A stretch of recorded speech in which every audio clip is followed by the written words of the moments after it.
Whoa, wait a minute. Helen Thomas. Full shake. Scott Souza, Metro West Daily News. Doc, what happened on when you guys committed the foul with a 4-second differential there in the last? Well, they had a foul to give. You know, it's almost very similar situations to what they had the last game. Obviously, if they didn't have a foul to give, we would have played the clock out. My thinking was it'd be a 4-second differential. There's no guarantee you're going to get to rebound. By the time you got to rebound, probably 3 seconds. And then they have a foul to give, so they foul, now you're down to 2 seconds.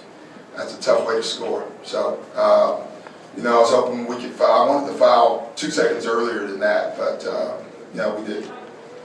Doc, just what did you think of the offensive foul on Kevin Garnett? No, I wasn't fond of it at all. You know, listen, I think Kevin got 3 off-the-ball offensive fouls, so, you know, clearly it looked like they were looking for it, you know, all night, and they got 3 of them.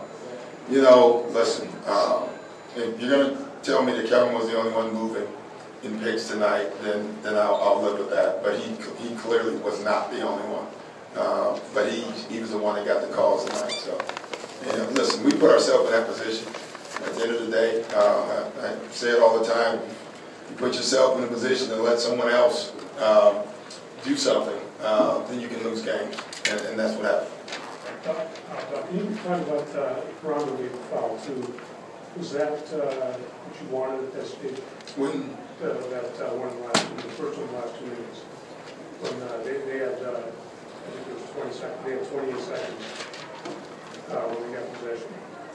Is that the one we're just talking about? I think it's the one we're just talking about. You know, they had a foul to give, so I think that's the one you're talking about, Frank. I think it was 14. He gave it was 14. Yeah. We would like to have fouled earlier, but we had the foul because with the foul to give, he didn't want the clock. You know, we wouldn't have gotten the shot off. Okay, another question on that. Could you talk about what Kevin the first 3 quarters? Well, nothing was wrong. We didn't go to him. You know, it's plain and simple. I thought we never established the post. I thought the second unit again established the post in the one stretch in the 4th quarter.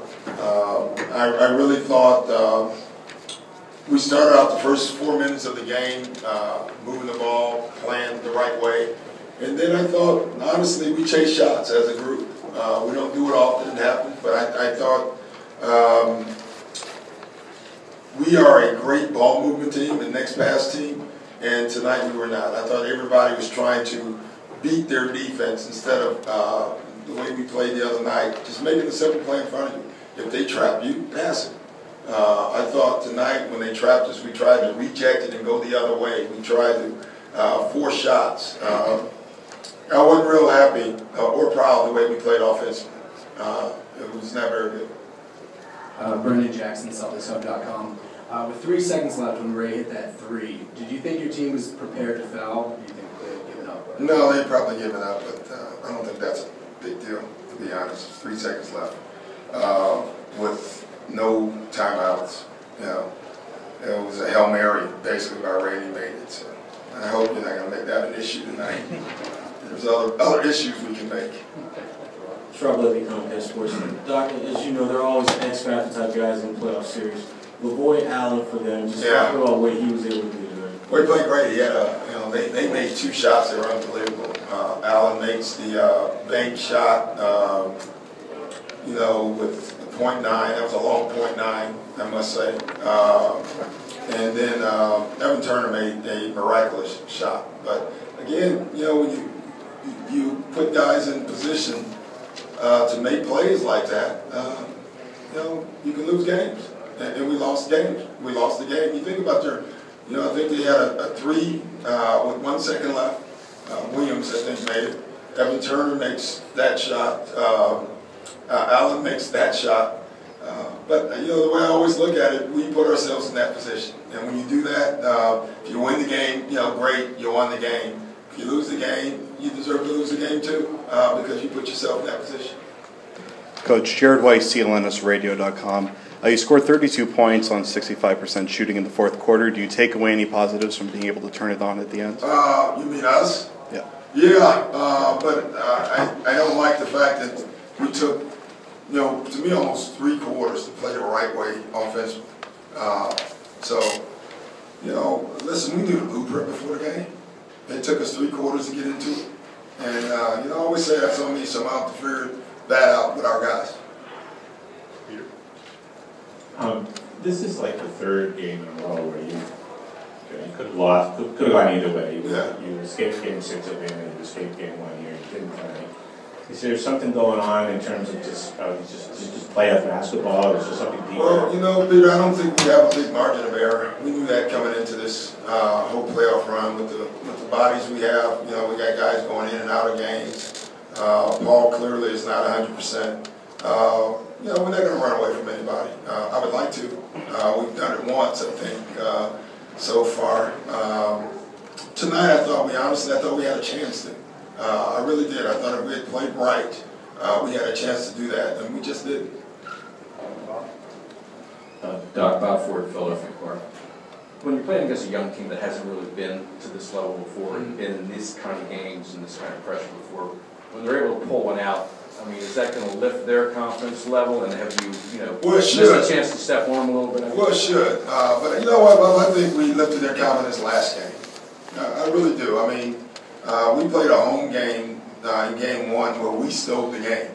And so if you're the other team, you have to have a little confidence coming in. That's why I was so happy with the start of game 2 tonight, and then we let that go. Doc, Paul Flair, WEI. Was there anything wrong with Rondo's hand? It seemed like he was sort of favoring it a little bit. There may have been. I never asked. Every time I ask the trainer or the doctor, it's a bad answer. I really don't. I never even asked. I just asked if he can play. A couple questions, Gary. Gary Weiss, Boston Globe. With Paul not being 100%, Iguodala, just being the defender he is, and Garnett, you kind of sense that he was going to be double and triple. Yeah. Does someone else have to step up offensively? Yeah, I think so, but I'm not. I just think we got to play right. We got to move the ball. It was no coincidence. Again, when that one group was in, they spaced the floor. They trapped Kevin the same way they've been trapping him, and we got layups and wide open threes. I don't think. So we have to do that first, and then we'll find out if somebody else has to step up. Doc, Scott Souza, Metro West Daily News again. With Avery Bradley going out, he looked like he was in a lot of pain there in the second quarter. What was the thought process to have him sit the 3rd, and how do you think he played in the 4th? I thought he played fine. He turned the ball over once, and I thought that was a shoulder issue. You see him he just had nothing on the ball. But listen, I didn't think we'd have him. At halftime they said we wouldn't, and then when I walked out, Eddie right before said, "Hey, I think he's going to try to give it a go." This is the 3rd time now in 2 weeks his shoulders come out. So, can't be a good feeling, number one. It has to hurt like heck. The good news is, though, it did what it did in the past where it went right back in and he got his feeling. That's what happens when your shoulder goes out, you lose the feeling in your hand. You can't go back in until it comes back. Tonight it did. Thank you, Coach. Thanks, guys.